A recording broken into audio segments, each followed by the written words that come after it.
Welcome to the Hallowed Halls. I'm Danielle, the Armchair Scholar, and this is my guide to the strange and unusual things that capture the imagination, that make your skin crawl, and that haunt you long after you've walked out of the movie or put down the book. Let's take a journey through film, television, books, and the works of actual scholars to get a better look at the tropes, legends, lore, and mythologies that make up these weird worlds and their inhabitants. Since this is my first outing with this podcast, I figured that I would open with something appropriate to the atmosphere, and something I've been spending a lot of time with recently. For this project, I've found myself leaning on my own personal methods of research for this endeavor. By this, I mean that when I was in university, this was my method for justifying wanting to read about something specific from the library. I would then shoehorn it into a paper that I could mostly link to a relevant topic, with varied results. For once, I'm kind of working a backwards version of this method by going with something I was already pretty engrossed in, and deciding that this was going to be my jumping off point. All of that established, I can't deny that I really can't think of a better place to start discussing weird worlds and the lore within it. Let's get comfy, pull up a book or two, because we're heading off to the weird world of H.P. Lovecraft's Miskatonic University. You might never have read a single one of Lovecraft's stories, but chances are you're more than a little familiar with his world. He is the one who brought us the Cthulhu mythos, and a lot of the popular fictions that deal with cosmic horrors and ambivalent, or even occasionally malicious elder gods. He's told us tales of places like the lost city of R'lyeh, however you say that, or the sinister and barren Innsmouth. His influence on modern horror and science fiction are undeniable, with countless authors tackling his mythologies, and films taking everything from direct plot lines to inspiration from his ideas and expanding on them to create whole new sprawling horrors. There is a wealth of material on Lovecraft's work, both in the form of praise and critical attention, drawn to his overt bigotry. But to start off our journey, I'm focusing on something rather small, but more important than it might seem. The university, and more importantly, the library, play a rather specific role, not just in the mythos, but also in the worldview of Lovecraft. Before getting into that, however, we might understand Miskatonic better if we know the man who created it. Howard Phillips Lovecraft was an American writer from Providence, Rhode Island, beginning his career in 1912 writing letters to the editor and poems for local newspapers and magazines. His career would span the rest of his life until his death from cancer in 1937 at the age of 46. From a young age, Lovecraft was encouraged in more literary and scholarly pursuits. He was born into a more affluent family, but after the death of his father, his family, and afterwards he, continued to have a lot of financial struggles for the rest of his life. He showed a great interest in the sciences, even publishing his own magazines on subjects like chemistry. That said, his interest didn't quite match his ability when it came to his schooling life, as he is reported to have had a very poor aptitude for math. Despite his enjoyment of school, Lovecraft's health was always an issue, and the eventual outcome of this was that he was never actually able to finish high school, never mind attend college. There is much more to the author's story than this, and if you are interested in getting the basics, there is an excellent introduction done by Overly Sarcastic Productions on YouTube.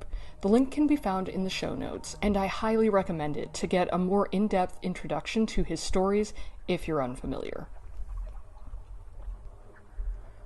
What concerns us for this topic is less the nitty-gritty of Lovecraft's life, and more of his interests, specifically the value of the scholar and what it signified in his time.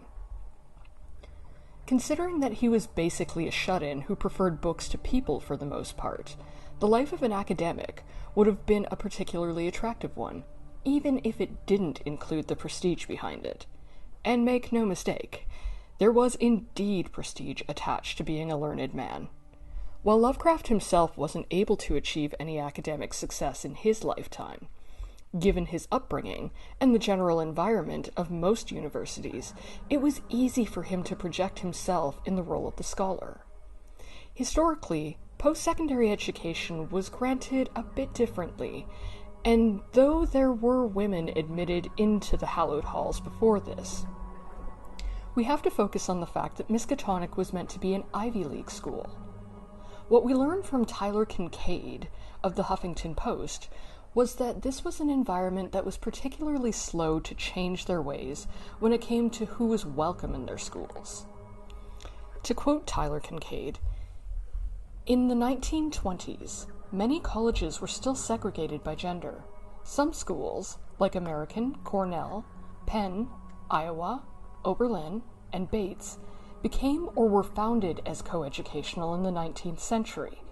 But the Ivy League schools, Harvard, Princeton, Yale, Dartmouth, and others, didn't integrate the sexes until the 1960s or 70s.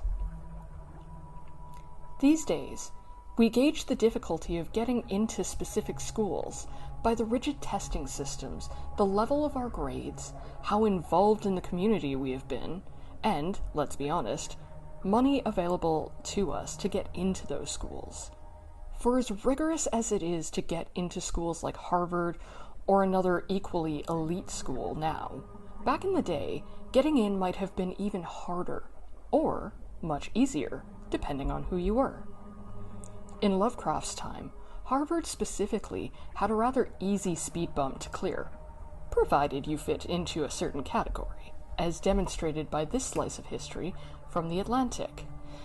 Annika Niklason wrote, "The graduating class consisted of just 9 students, no women, no people of color, only, in the words of a Boston historian, young men of good hope. The order in which they received their degrees was determined not according to age or scholarship, but according to the rank their families held in society." While the mark of class division is still very much a part of academia, in modern times we take for granted the role that wealth and heritage played in scholarly society back in the day. Family lines, particularly wealthy and powerful ones, were a large part of who made up the graduating classes from these institutions. More than any bumper sticker now, being a college student for a particular school was a source of pride and a signal of the power of one's place in society. All these things would have played entirely into the most important parts of Lovecraft's world. From what we know of Lovecraft's values, one of the things that he held in very high regard was his heritage, in that his father's family came from an English background, and both father and son were extremely proud of their Anglo-Saxon roots. In fact, from a young age, Lovecraft's paternal family very much pushed the idea of protecting their heritage from becoming too American.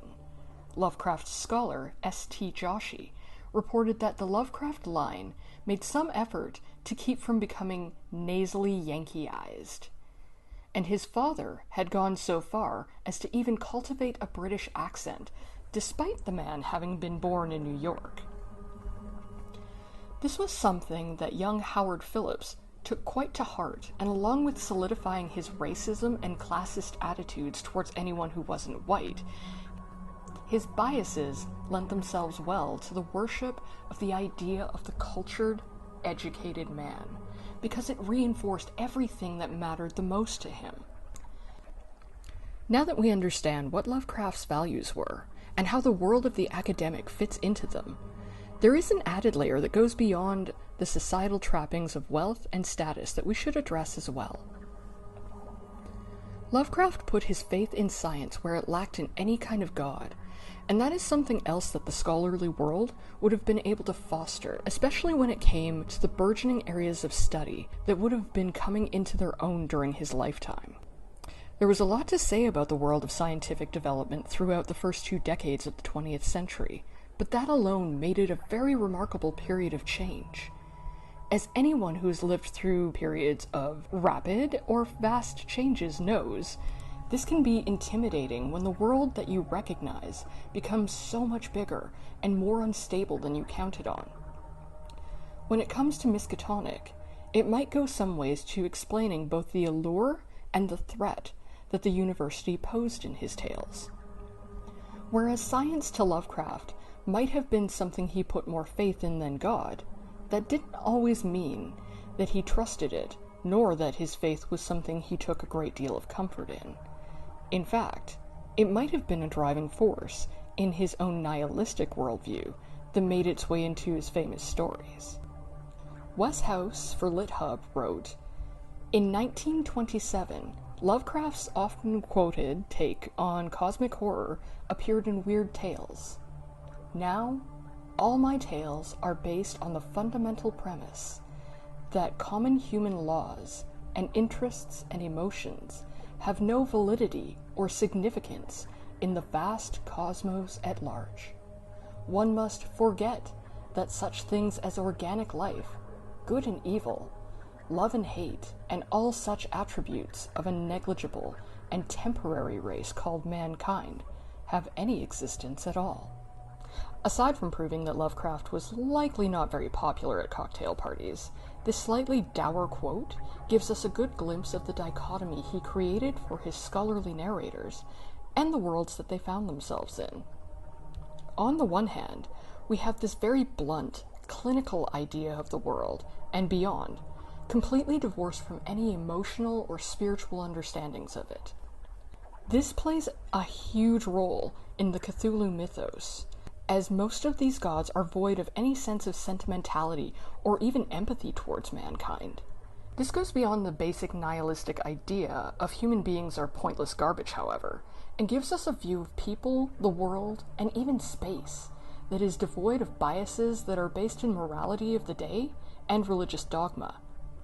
Stripping it right back to the idea of organic life in the quote also removes human beings as having dominion over the world and its creatures. That said, before we go too far into this, we have to remember that for as much as his view idealistically removed the dogmatic principles of the sacredness and sanctity of life, his own biases were well on display through how his stories were told, specifically through the narrator. For the most part, the lens through which we view Lovecraft's tales are all from the perspective of the men who would have been part of that privileged scholarly world. It's also their approved point of view that is used to lend credibility to what they are supposed to be witnessing. This works well for his stories because it gives the fantastic elements a grounding in something more concrete and lends it an air of gravitas that the audience wouldn't necessarily get if it was coming from a truck driver or a shop clerk. That's not to say that important information doesn't come from other sources, and some of those sources are certainly not from upstanding scholarly men. That said, those educated main characters, and by extension, the audience, are allowed to dismiss these lowly side characters and question their accounts precisely because they aren't learned white men of good breeding. Now, we should be clear that Lovecraft hardly invented the idea of the prestigious narrator. The whole deal about scholarly writing is that we're supposed to back up what we say by turning to those sources that we have put our faith in, specifically our academic faith. We rely on the scholarship of those who came before us, and we believe them because of their academic background. We're getting a little meta here, as even this podcast is going to be using those academic sources where I can find them in the future. But the difference is that while I am well aware that I'm joking about my role as an armchair scholar, Lovecraft's use of a scholarly protagonist definitely is not. And from here, we can finally make our way to the hallowed halls of Miskatonic. The name sounds sinister on its own. Miskatonic is, according to Lovecraft, a jumble of Algonquin words that he mashed together. This fictional school was said to be highly prestigious, one of his famous alumni being none other than Herbert West. If that name rings any bells, but you can't quite remember where you heard it, you're going to want to put a pin in this part, because it factors heavily into what makes Miskatonic so alluring and terrifying. In the creation of this university, Lovecraft didn't just give it a weird name and a notable and strange alumni. If you read the stories or look up the Wikipedia page for the school, you'll note that he made a point to fill out the campus as more than just a footnote location. He gave the school a staff and a backstory. He returned to this university multiple times over several stories, involving a variety of those staff members from different disciplines. Considering Lovecraft's background and his admiration of academic life for what it represented, why bother making up a university when he had plenty of prestige schools to choose from? After all, there are plenty of stories that use a Harvard-accepted student or the alumni of an Ivy League school as shorthand for why these characters are a big deal. What's more, you have a kind of built-in understanding of what that character is supposed to represent. You don't have to explain someone's pedigree if you introduce a character as graduating top of their class from Yale. If you even mention Harvard as the school that they've been accepted to, there is an immediate signal to the audience of what kind of person you're introducing them to. There's no such connection to fictional schools normally. It might be complicated to answer this, but to start, let's go back to Herbert West. For those who aren't in the know, Herbert West, Reanimator, is the serialized tale of the title character and his attempts to dip his hand in the art of necromancy by way of science. According to Lovecraft's letters, this story was meant to be a parody of Mary Shelley's Frankenstein, and it was a part of his catalog that he was not overly impressed with. While it is said by many to be among Lovecraft's lesser works, it does give us two things to keep in mind. First and foremost, this was the first place that we got our introduction to Miskatonic University. The fact that we got our first look at the place through the antics and downfall of the mad Dr. West is also of some note and brings us to our second point. Though it was taking a significant amount of the plot and ideas from Mary Shelley's masterwork, it's not like Lovecraft's own original works didn't fit right in with the moral of Frankenstein. If we want to get technical, that very moral, that the pursuit of the unknown spells the downfall of mankind, encompasses a great deal of his own body of work. Stories like The Shadow over Innsmouth, Cool Air, The Call of Cthulhu, or The Picture in the House are just a few of the many examples of how the author draws the horror of his stories out of intellectual curiosity or the act of engaging with forbidden knowledge.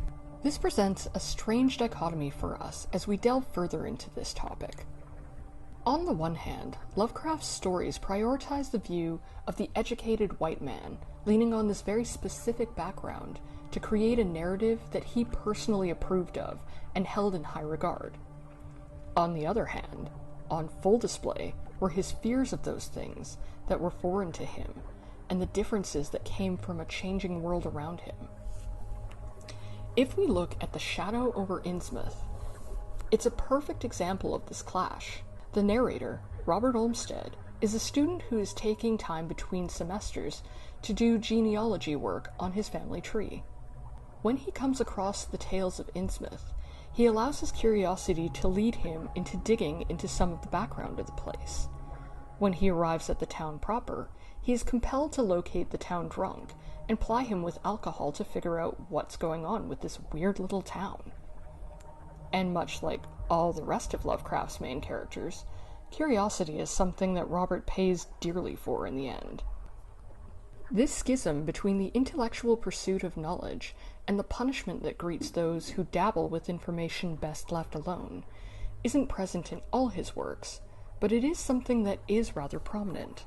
What we can posit from this was that for all his love for and fascination with science, and the developments that it facilitated, these changes that it brought about to the world around him were utterly terrifying.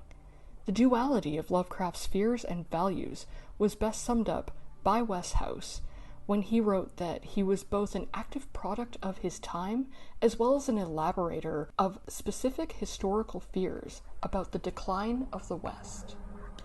When we take all of these elements into account, it's no wonder that Miskatonic loomed so large in his work. The university as an institution represented everything that Lovecraft admired, but was quickly producing many things he feared in the real world. And here's where we get our answer as to what it was that led Lovecraft to create such a place as this strange and enduring university.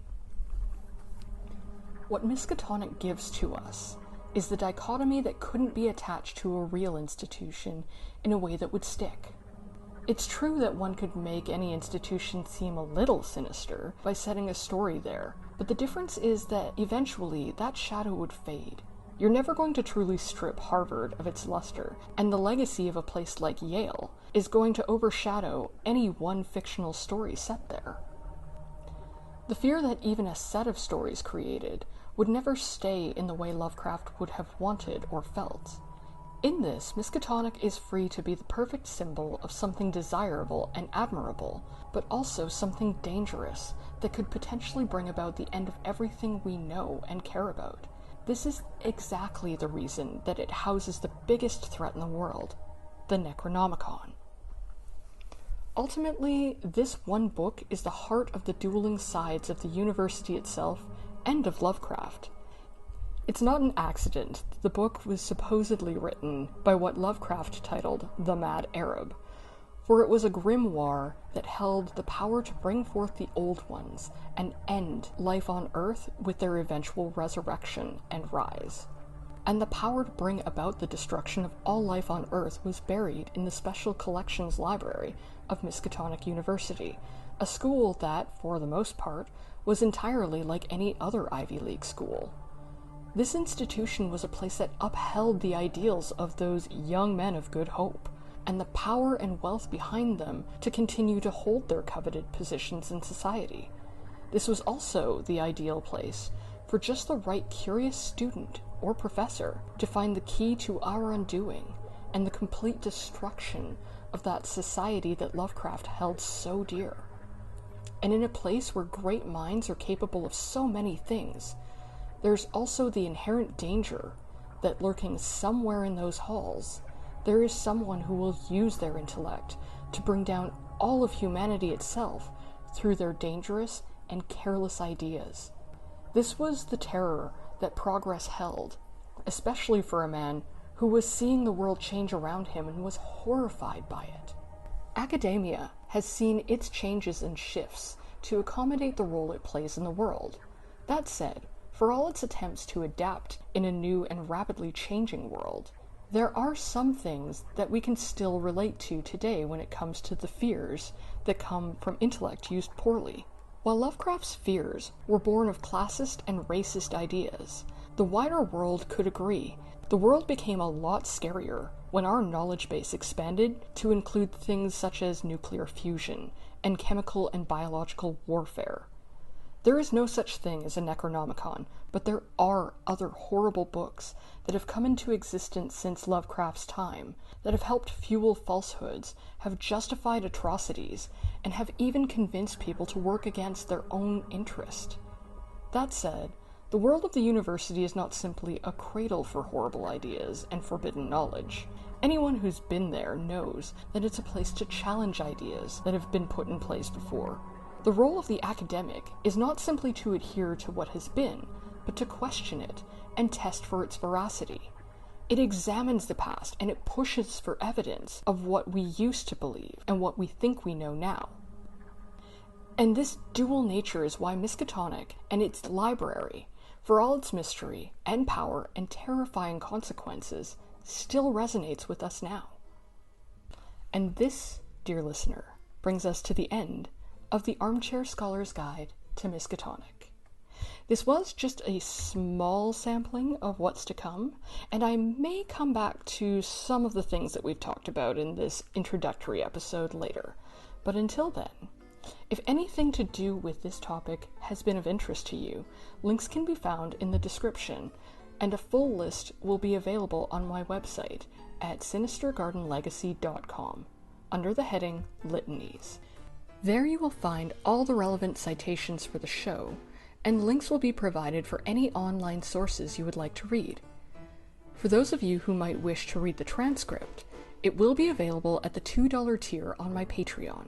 Since this is more of a half episode to start us off, I've just included the links this time, but for the following episodes, show notes will be annotated and have some extra resources for anyone who might be curious about something and wanting to know more.